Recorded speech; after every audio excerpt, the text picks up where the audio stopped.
Legacy Motor Club puts the sale of Brickware Racing to TJ Pusher on pause. Apparently, NBC is the only thing standing in the way of NASCAR making a change to the playoff format, and Mexico City is out. In goes Chicagoland.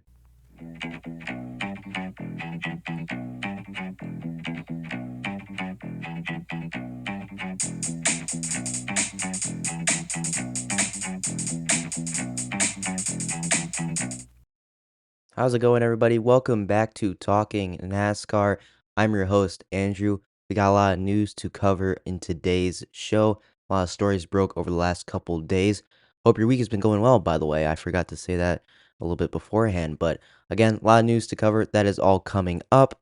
But first, something that I completely overlooked that happened last week is that the official release date for the new NASCAR console game was announced October 14th.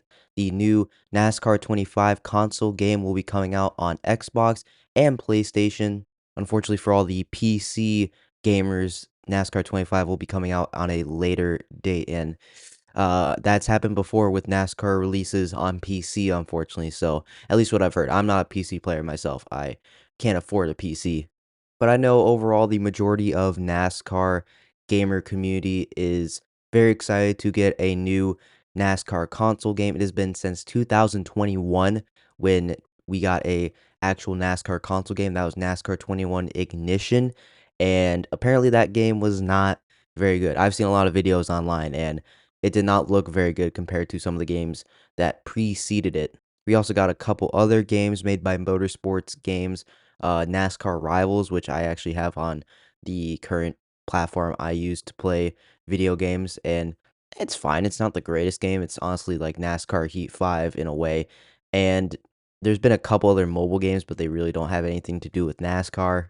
And plus, iRacing, the official like sim racing partner of NASCAR and all of Motorsports, is making the NASCAR game with help of Monster Games, which apparently was the company that made the Heat series games, which I heard from a lot of the NASCAR gaming community is probably the best series of NASCAR games compared to the series of games that preceded it, which I believe were the games made by the Technics company. I think I'm saying that right. But either way, a lot of anticipation surrounding this new NASCAR console game releasing on October 24th on PlayStation and Xbox. The one thing I am kind of frustrated about is that when they initially teased this or like announced that iRacing was taking over the gaming license for NASCAR, they originally announced that Nintendo Switch would be getting a game or be able to play on Nintendo Switch. I think that's the right way to say it. But either way, Nintendo Switch was going to be a playable console, and apparently it's not now. It's only available on PlayStation, Xbox, and PC. So I'm not very excited about that. Hopefully next year they can add Nintendo Switch to the line of consoles that you'll be able to play the next NASCAR game on. But some pretty cool news there. Again, that happened last week. I don't know how I kind of overlooked that and didn't decide to talk about it on this show. But here we are, I'm talking about it now. NASCAR 25 has a release date, October 14th. Moving on, though, we got some news out of 2311 Racing that is not lawsuit related, so that's good. Corey Heim will make his third Cup Series start of the season in the number 67 Toyota Camry for 2311 Racing. The young Toyota prospect will be making his third start of the year in the Cup Series this season. He finished 13th at Kansas, which was his first start of the season back in May, followed up by a tough result at Nashville a couple weeks later in June. So tough luck for Corey Heim. Hopefully, maybe he'll have a strong showing at Richmond. And I trust 2311 Racing coming off of their Brickyard 400 win, where they had two of their three cars running up inside the top 10. But we'll have to wait and see. It's a short track, albeit a short track where it's very hard to pass at. So we'll just have to wait and see how Corey Heim does in a couple weeks at Richmond Raceway. Now, moving on to another Toyota prospect. Brent Cruz just announced the new formation of his new team, Brent Cruz Motorsports.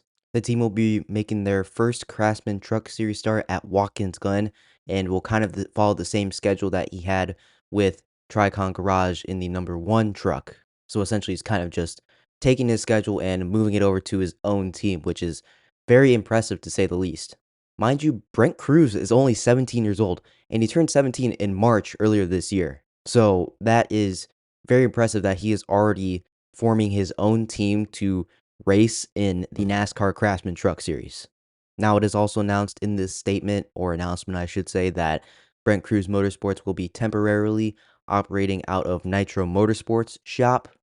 Nitro Motorsports is currently competing full-time in the ARCA Menard Series as a Toyota team and are actually buying Venturini Motorsports, who is closing up shop at the end of this season. Also, Brent Cruz has brought on 3 executives, Jesse Love, Connor Zilich, and Jack Baldwin. And all 3 guys, by the way, are currently NASCAR prospects. Connor Zilich, obviously development driver for Trackhouse Racing, has been tearing it up in the Xfinity Series for Junior Motorsports. Jesse Love, obviously racing for Richard Childress Racing, has made some cup starts this season and is looking at a possible ride in the number or a third Legacy Motor Club car, I should say. And then Jack Baldwin is a very successful modified driver along with his brother, Luke Baldwin, who has made some starts also for ThorSport Racing in the Truck Series in the number 66 truck. Also, Jack and Luke are the sons of Tommy Baldwin Jr., who is a former NASCAR Cup Series owner who eventually sold his team to Levine Family Racing. But either way, it is a very interesting to see that Brent Cruz is bringing on these 3 prospects who, again, are prospects, not well-established NASCAR Cup Series drivers or well-established drivers that have retired. These are prospects that have barely breaking the mold into NASCAR. Like Jesse Love just made his rookie season in the NASCAR Xfinity Series only last year, and he was an ARCA Menard Series champion. And then Connor Zilich is in his rookie season of NASCAR competition altogether. And then Jack Baldwin has not made a single start in NASCAR, any of the NASCAR National Series, I might add. And apparently, Brent Cruz brought these 3 guys in as part of the executive team to bring a forward-thinking and driver's perspective to the leadership role. So I guess that makes sense. They are current drivers, so it makes a lot of sense, I would say. So good luck to Brent Cruz. I hope that maybe he can make a very solid effort in his new Brent Cruz Motorsports number 70 truck. And Brent Cruz is one of these young prospects for Toyota who are making headlines very, very quickly and are rising through the ranks very, very quickly. Now, moving on, Wednesday it was announced that Calling Racing and Josh Williams had parted ways effective immediately, and that Calling Racing would be filling Josh Williams' role in the number 11 car with more drivers and multiple drivers over the remaining 12 Xfinity Series races. Josh Williams is in his 3rd season currently, or I should say, was in his 3rd full-time season with Calling Racing after spending several seasons with DGM Racing, racing for Mario Gosselin. And in those seasons with DGM Racing, he was very impressive, racking up top 20 points finishes, which were very impressive. He was really running well for the equipment he was in that are not very good race equipment, I should say. And when he went to Calling and signed that multi-year agreement, everybody thought, oh boy, Josh Williams might actually contend for a playoff spot. Championship might have been pushing it, but definitely it was very exciting to see Josh Williams go to a very competitive NASCAR Xfinity Series ride. However, that really partnership has kind of flopped, in my opinion, and the stats have backed it up. Josh Williams has not been very good. He's underperformed tremendously. He has had a couple top 20 points finishes at the end of the year, but not what anyone was expecting. Josh released a statement on X saying, quote, "As most of you have seen, Calling Racing has made the decision to release me for the remainder of the season. This has been a difficult day for my family, friends, longtime partners, and fans, whom I can't thank enough for standing by my side through all of this. We will be back soon and looking forward to a much brighter chapter in my racing career. I wish nothing but the best for the guys on the 11 team, Josh." Again, very sad to see. Josh Williams is a very good guy, it looks like. I've never met him, but he's done a lot of work working with children's hospitals and foundations. Seems like a very good guy.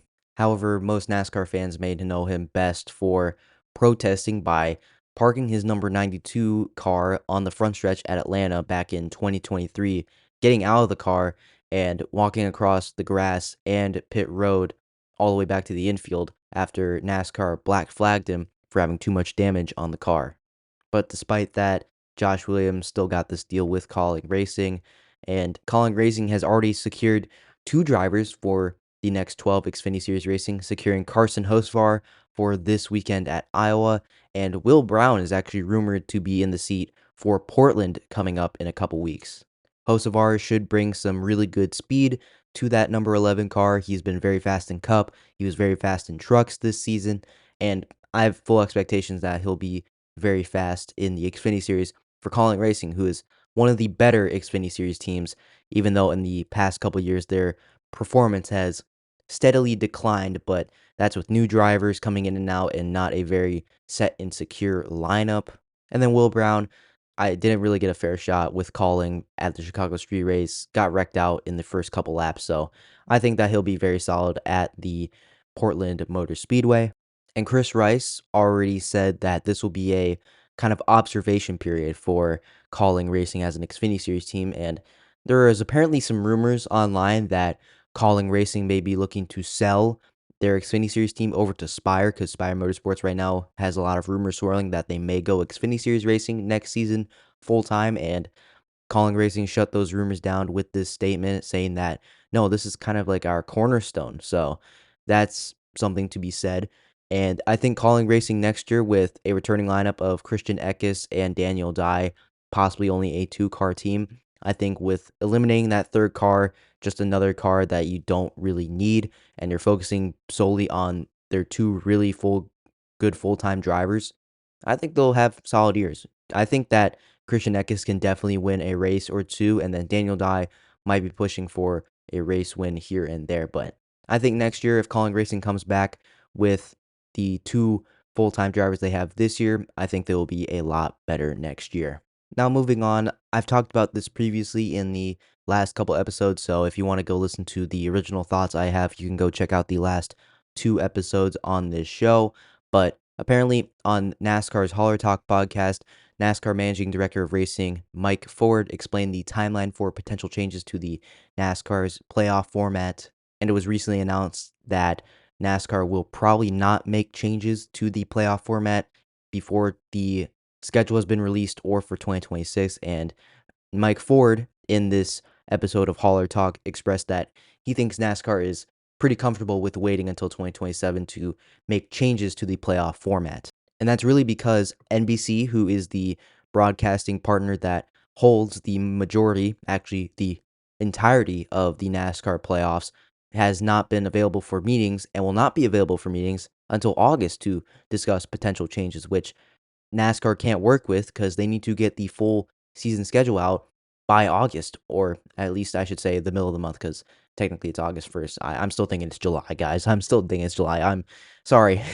But either way, this is kind of frustrating, I would say, that NASCAR has been waiting this long to talk to NBC, because I remember back in November of last year, 2024, there was already rumors that NASCAR was going to talk about changing the playoff format. Then they formed the playoff committee with a bunch of drivers and owners and other guys like Jordan Bianchi and Mike Ford and a bunch of other NASCAR executives and NASCAR people. And yet they've waited all this time to not interview NBC or ask NBC to potentially make a change to the playoff format, which is very frustrating. So I think for now that NASCAR will probably be going into next season with the same playoff format unless they can get a meeting done like right now, like as of today. If NASCAR is making meetings right now with NBC to change the playoff format, then it's most likely that NASCAR will be returning to the same playoff format, winning year in the one race championship four. So that's definitely very frustrating to me. But hopefully in 2027 or next year in 2026, that NASCAR will be more, I would say, what's a good word for it? They'll be more on it to make changes to the playoff format for 2027. Now moving on, Jordan Bianchi of The Athletic, who posted an article on Wednesday about the news that NASCAR will not be returning to Mexico City in 2026 and that Chicagoland Speedway is expected to return to the schedule and take this date. Immediately looking at it, I immediately thought that NASCAR really couldn't move around the fact that the FIFA World Cup soccer tournament with 5 matches scheduled to June 11th to July 5th it just wasn't possible for NASCAR to work around. They couldn't find a date in between there. They couldn't find a way to move it up in the season. So NASCAR was forced to say that NASCAR will not return to Mexico City next season. However, NASCAR is leaving it out on the table that a possible return for Mexico City on the 2027 schedule is a possibility, kind of similar to how the Chicago Street Race is going away for 2026, but could be returning for 2027. But now NASCAR is solidifying plans to return to Chicagoland Speedway in Joliet, Illinois, a 1.5 mile oval, 50 miles downtown from Chicago, about 50 miles downtown from Chicago, I should say, which is owned by NASCAR, which allows them to put this on the schedule and work around any scheduling conflicts it may have compared to Mexico City, which is not owned by NASCAR. Now, the other thing I see when I hear that Mexico City is possibly on the table for the 2027 schedule is that this may not be a permanent thing. And I think that this race may put on a really good performance in 2026, assuming they don't repave it and completely ruin the current surface, because the aged, worn surface of Chicagoland Speedway with the next gen car will make things hard to. It'll be difficult to drive, but it'll put up opportunities for passing. It'll kind of be like Las Vegas, I would say, in my opinion. So maybe that could be really, really cool, but I just can't get this out of my mind that this might be temporary. Same with the Chicago Street Race, that the San Diego Street Race is probably temporary, which quite honestly it is because it's out in San Diego. It's on a naval base. Like, realistically, I can't see that being a long term solution. Maybe that will come back every now and then, but I just can't get over the feeling that mm, this is just temporary. Now, I have seen online from people and fans that NASCAR should get rid of one of Kansas's dates, because Kansas currently holds two races, one in the regular season of the Cup Series schedule and then one in the playoffs.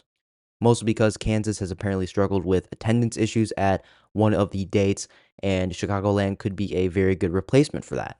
So I think that could be an option, but I really won't say that's a better option than having Chicagoland be on there permanently while keeping Kansas have two dates, because I think Kansas having two dates is a pretty solid type of schedule, and I think Kansas should have two dates because the next gen car races pretty well at Kansas. But we really won't know until the new schedule comes out for 2027 if that is a real possibility. But NASCAR will not be returning to Mexico City in 2026 and will instead return to Chicagoland Speedway, which NASCAR has not raced at since 2020 or before 2020 when the track shut down due to COVID. Now, moving on to end off today's episode, we have to talk about some legal proceedings. The Legacy Motor Club versus Rick Ware Racing lawsuit just got a pretty big update, I would say. But a judge in North Carolina has sided with Legacy Motor Club, granting them their temporary restraining order against Rick Ware Racing. This will prevent the sale of Rick Ware Racing to TJ Pusher, who is a founder of Spire Motorsports, who lost his stake or actually sold off his stake a couple years ago and now was attempting to buy Rick Ware Racing for $150 million a couple weeks ago, and apparently was also involved in this lawsuit in a different way. Like, you can go check out one of my earlier episodes. I talked about it earlier then, so I'm not going to talk about it here, but this will block Rick Ware Racing from closing this deal for 10 days, with a hearing for the preliminary injunction against Rick Ware Racing for Legacy Motor Club still to come, and there's no date been set yet, but Legacy will also have to post a $5 million bond. So I'll end on that there for this episode. This is pretty minor, to be honest. I think this really just is a good thing for Legacy so that Rick Ware Racing can't really do anything crazy or close this deal, and this allows Legacy Motor Club to kind of get their bearings on this lawsuit and kind of see what's going on with this sale of TJ Pusher and Rick Ware Racing. It was kind of interesting to see this sale, which in the midst of this lawsuit, which is, that's not not very good. But anyway, that's all I got for you guys today. Let me know down in the comments what you thought of today's episode. Let me know down in the comments what you think of Mexico City being off the schedule and Chicagoland being off the schedule. So let me know down in the comments about that one. If you're listening on YouTube, go give a like and subscribe to the channel and hit the notifications that you can get a notification whenever this channel is uploaded. Same for Talking Sports. On YouTube, we have the same channel and all the podcasts are included. And if you're listening on Spotify or Apple Podcasts, again, comment what you think down below, and also give a follow to the show on Apple Podcasts or Spotify. But that's all I got for you guys today. I will see you Sunday night after the Iowa Corn 350 from Iowa Motor Speedway, where the NASCAR Cup Series is racing this weekend, and I will see you then, everybody. Have a great weekend.